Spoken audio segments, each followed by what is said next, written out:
मछुआरों ने सुंदरवन रायमंगल नदी से 140 ग्राम की वजनी 2 शंकर मछली को पकड़ी। पश्चिम बंगाल उत्तर 24 परगना के बसीरहाट उपमंडल हिंगलगंज ब्लॉक में सुंदरवन की रायमंगल नदी में 140 किलोग्राम वजनी 2 शंकर मछली को पकड़ी है।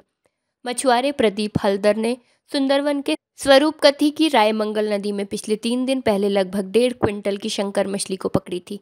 इलाके के लोगों ने बताया कि इतनी बड़ी मछली पहले कभी किसी ने नहीं देखी थी। इस तरह की मछली को देखकर हर कोई हैरान है। इसका वजन लगभग 140 किलो होता है। मछुआरे इस मछली को बंगरा मछली बाजार में लाते हैं और मछली बाजार में इस मछली को देखने के लिए भीड़ जमा हो जाती है।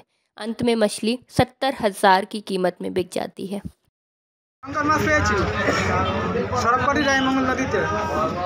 কীভাবে তুললে? ও একা খুব কষ্ট করে তুলেছি। ভয় ভয় লেগেছিল? না, ভয় লাগেনি।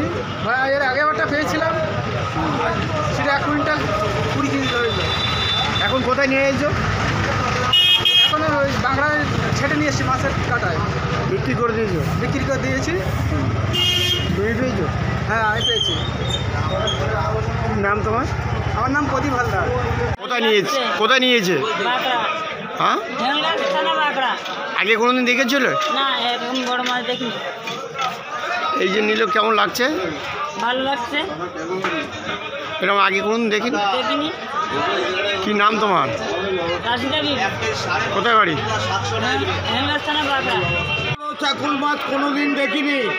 এই চাকুল মাছটা রায়মঙ্গল নদীতে সরকারি গ্রামের একজন মৎস্য ব্যবসায়ী জালে ধরেছে। সেই মাছটা নিয়েছে বাঁকড়ার এই ছেটে বাঁকড়ার মাছ ব্যবসায়ীদের মধ্যে এই মাছ নেওয়ার জন্য কাড়াকাড়ি। শেষ পর্যন্ত হিঙ্গলগঞ্জের লালু